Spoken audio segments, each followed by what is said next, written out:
What's going on, YouTube? Welcome back to the channel. Casper's Kicks once again. Appreciate y'all for stopping in and checking out the channel. So today I'm going to be doing a hold or sell video over the Air Jordan 1 Lost and Found. Now by the time y'all see this video, we pretty much have been through all of the release procedures and raffles and everything for the Lost and Found. So I will do a follow-up video and do a drop recap probably either tomorrow or the video after that, and just discuss everything that happened today for the release of the Lost and Founds. But like I mentioned, just going to be talking about where I think the shoe will go, if you should hold it, if you should sell it, and kind of my prediction of where I see things going in the next couple weeks over to the next couple months into next year. So before we do that, of course, I do want to jump into a quick daily lace up over just different things sneaker related going on. Now we've continued getting more information on shoes dropping in 2023. So we actually got more info from Z Sneakerheads, and then we also got information from Private Selection, which if you're not familiar with them, they get a ton of early pairs and they're based out of Dallas. But if you watch their YouTube channel, they always have early pairs. And so they did let us know about a couple that were set to come out next year, and these are dunks that are coming out. So starting off, let me see. So we have a look at the reverse Brazil. Now we've had the Brazil dunks before, and so this is just a reverse version of it. And honestly, this one doesn't look bad. I like the yellow and the green color on the Brazil. So I think this one will do pretty well too. Like I mentioned, even though it's a reverse colorway, not bad at all. It still looks pretty good. And then continuing on, we also have the Nike Dunk Low Year of the Rabbit. And honestly, I like how this dunk looks, and I'd be curious to see it in person. It looks like it's got like that furry Chanel swoosh on these, and then I like the colors on here. It looks like the tongue is also that same Chanel type of furry on it as well. That's on the swoosh. So a lot of, looks like it's got some interesting material with this shoe, but this is one that I'm curious to see in person and to get an idea of how it looks. And then last but not least, we have a look at the Nike Dunk Low Midnight Navy. And this one doesn't look bad either. Now, this one does have that gray swoosh, but in my opinion, it does go well together. I like the combination that they have with these, and the Nike font is a little bit different. These look good too. So I'll be curious to see how these three dunks will do. I think people will like them. The dunks have been going crazy, and I don't see that stopping with at least these three right here. So whenever they do drop, or whenever we get a date for them, of course, I will let y'all know, but I don't have one right now. They just gave us the first look at the shoe. Now jumping over to what Z Sneakerheads put out today. So we got to look at an upcoming Air Jordan 12, and this is the Brilliant Orange, and it's set for July 13th, 2023. And it almost reminds me, like the orange on here reminds me of a basketball, at least that's around the mud guard, just because you have that leather that's kind of got that rougher leather to it. I'd honestly be curious to see if they switch the name on these to like the Shattered Backboard 12s or something like that. But it'll just be one of those things where we'll figure out the true name of the shoe if it's not Brilliant Orange whenever it does come out. But like I mentioned, that is set for July 13th, 2023. And then also we got an Air Jordan 2 Low, and this is the UNC colorway, and that is set for July 22nd, 2023. And another simple Air Jordan 2. Now, like I mentioned, this one is a low top version. Honestly, I think with Jordan 2s, the simple colors on here actually look really good. Now, there are some more intricate designed Air Jordan 2s, but I like some of the simple color ones that they have. Whenever we get official images of this Air Jordan 2 UNC, I'd be curious to see how it looks in person, just to see if it looks like 100% like the shoe, or if they'll switch it up slightly, just to give it a little bit different of a type of look at how the shoe look. So that is everything that was sneaker update related for today. Now, we did get more raffles and stuff on the Lost and Found ones today. I'm recording this video Friday night, so before the shoe actually drops, and I'm not gonna lie, today was crazy. Between flex, between raffles, between finish line, exclusive access, today was just, it was rough.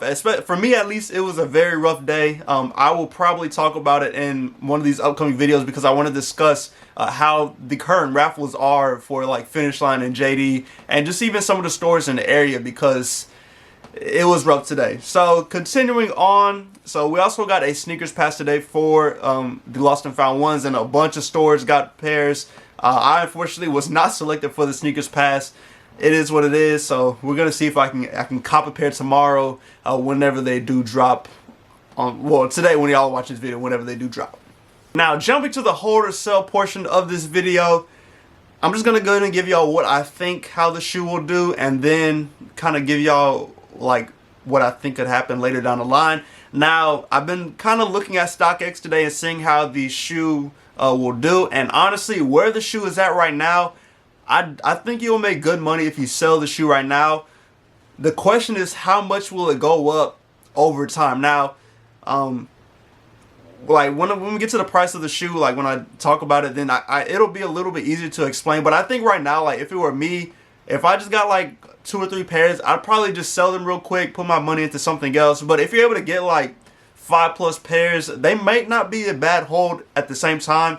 Like I mentioned, I just don't know how much the shoe will go up. But we'll look at the one of the older versions of the Chicagos to see how, like, what that price is sitting at, and then kind of compare it to these. Now, the reason I don't think the price has shifted too much is, like I mentioned earlier, it's been a rough release day for these lost and found ones. We've heard there's like a ton of pairs of them, 500+ pairs, but it just does not seem like there's that many pairs of these out there. Of course, I'm sure a bunch of pairs have been backdoored and just random stuff that's made these a little bit more difficult to cop. And I told y'all, like in previous videos, you're going to have to put in your footwork to get these, because it's not going to be as simple as I can get on sneakers and get a pair of these.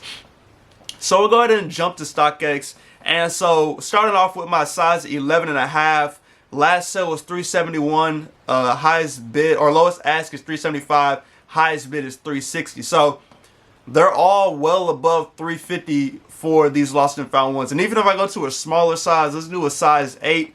Last sale on the size 8 was $320. Lowest ask is $344. Highest bid is $315. So all of them are sitting above $300 right now, and this is the night before they drop. So I'm sure people have been on StockX purchasing pairs just because of how bad it has been today. Now, some of you might have had a better day today when it came to like getting on Flex and seeing if you won or getting pairs on Finish Line and so forth, but I'm sure there are a lot of people that just had issues with all of the raffle systems today. But like I mentioned, everything's sitting above 300. Now, the question that comes into play here is how many pairs will be on the sneakers app tomorrow or today for the drop.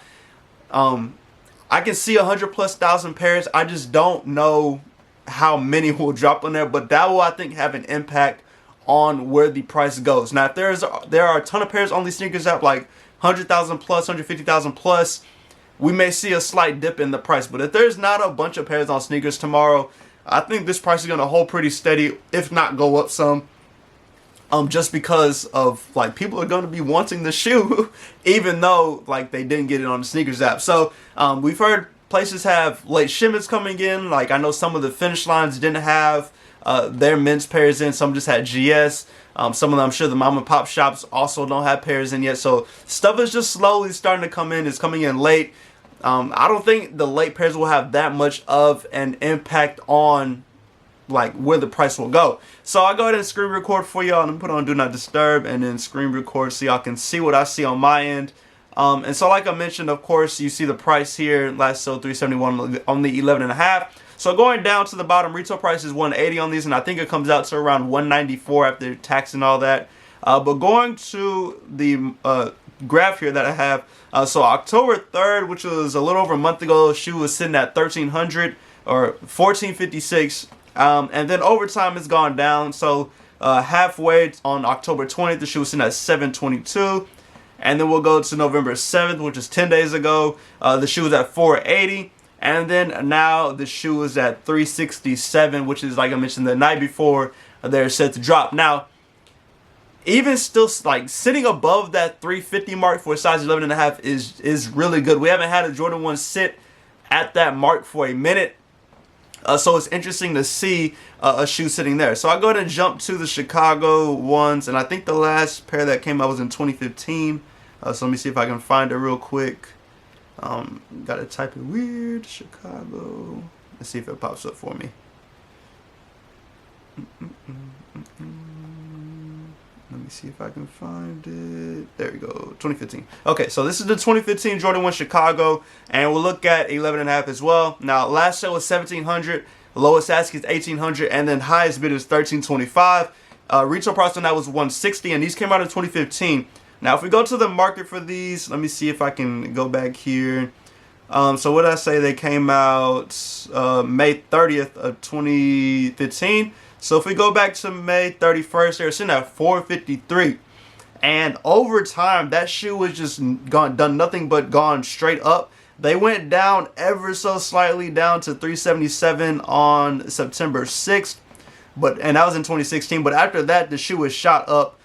From there, of course, we had the Last Dance documentary, which had a huge impact on the sneaker market. But as you see, February 13, 2020, they're at 734, and they've done nothing but go up from there. So I can see something similar happening with these lost and found ones, where if you're holding them, the price will do, like, eventually over time the price will do pretty well, especially after a year or two. The question is just like, how long do y'all want to hold, and how many pairs are you actually holding? Because like I mentioned, in my opinion, if you're holding like 1 or 2 pairs, you do better probably just holding onto that, or moving them and then putting the money into something else and just continuing to do that. But if you have multiple pairs and you have the capital to actually hold and sit on pairs, there's nothing wrong with holding, because you could easily get up to $1,000 shoe just because of the colorway on the shoe. Now, the big thing I think with this one is, of course, the material that's on the shoe. This one has that crackle material, and not everybody is a fan of that material. So it'll be a hit or miss with some people on if they like it or if they don't. Now, do I see these lost and founds going up to $1,800 and getting to like that price range? I don't think so, unless it's just like 5+ years later down the line. I can see them getting to the $600, $700, $800 range after a year or two, but I think it'll take a very long time for them to get to that super high range to where they're $1,800 plus for these. I think with that material that's on there, I'm just not sure how people will feel about it. But that is my prediction with the Jordan 1 lost and found. Like I mentioned, if you get like 1 or 2 pairs, I would probably just sell quick, put your money into something else. But if you get multiple pairs and you have the capital, nothing wrong with holding them. Like, if I can get myself 5, 6 pairs of these, I probably would just stash them away and hold them. Y'all know I'm holding taxis, so I'll probably just stash them all together and see what they do later down the line. But let me know what y'all are planning on doing with these lost and founds. Are y'all holding? Are y'all selling? What are y'all's predictions on where you think the shoe will go? As always, appreciate y'all for stopping and go subscribe to the channel. Hit that notification bell. Subscribe to the channel. Hit that notification bell. Turn on. Yeah, I can't even think right now, but do all that. Y'all know what it is. As always, I appreciate y'all for stopping. I hope y'all have a great weekend. Let me know how y'all do on the lost and found ones. How many pairs you're able to cop. If you had luck, if you did not have luck. I know for me, I fit on no raffles right now, so I'm curious to see how well I can do with sneakers and just kind of online tomorrow. But like I said, let me know how y'all do. But as always, appreciate y'all for stopping in. Stay safe and stay blessed, and I'll catch y'all in the next video.